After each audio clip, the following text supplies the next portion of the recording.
மளிகை கடையின் ஷட்டரை உடைத்து பணம் பொருட்கள் திருட்டு. கோவையில் மர்ம நபர்களை தேடி வரும் காவல்துறையினர். கோவை சிவானந்த காலனி சாஸ்திரி வீதியை சேர்ந்தவர் மணிக்குமார். இவர் அதே பகுதியில் மளிகை கடை வைத்து நடத்தி வருகிறார். இந்நிலையில் நேற்றிரவு வழக்கம் போல வியாபாரம் முடித்துவிட்டு மணிக்குமார் தனது மளிகை கடையை மூடிவிட்டு வீட்டிற்கு சென்றார். இன்று காலை கடையை திறக்க வந்தபோது முன்பக்க ஷட்டர் பூட்டு உடைக்கப்பட்டிருந்தது தெரிய வந்தது.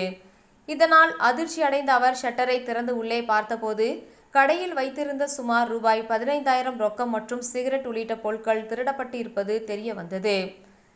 இதையடுத்து மணிக்குமார் ரத்தினபுரி போலீசாருக்கு தகவல் அளித்தார். சம்பவ இடத்திற்கு வந்த போலீசார் அங்கு பதிவான கைரேகைகள் உள்ளிட்ட தடயங்களை சேகரித்தனர். மேலும் சம்பவம் தொடர்பாக வழக்கு பதிவு செய்து அப்பகுதியில் பொருத்தப்பட்டுள்ள சிசிடிவி கேமராக்களை ஆய்வு செய்து கடையில் திருடிய மர்ம நபர்களை தேடி வருகின்றனர்.